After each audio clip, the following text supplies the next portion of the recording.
বিশ্বের সবচেয়ে শক্তিশালী বাংকার ধ্বংসকারী বোমার নাম JBU-5AB মেসিভ অর্ডিন্যান্স পেনিট্রেটর, সংক্ষেপে MOP।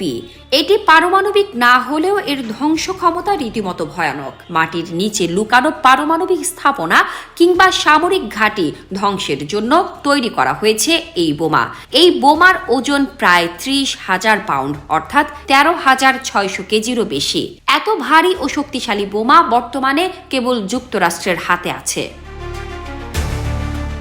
MOP কেবলমাত্র B-2 স্পিরিট স্টিলথ বোম্বার থেকে ফেলা সম্ভব। এই বিমান রাডারে ধরা পড়ে না বললেই চলে। একবারেই দুটি MOP বোমা বহনে সক্ষম এবং 11,000 কিলোমিটার পথ একটানা উড়ে যেতে পারে। আকাশে যদি জ্বালানি পূরণ করা যায় তাহলে এই দূরত্ব আরও বেড়ে যায়। এই ক্ষমতা যুক্তরাষ্ট্রকে পৃথিবীর যে কোনো প্রান্তে চুপিসারে গিয়ে ভয়াবহ আঘাত হানার সুবিধা দেয়।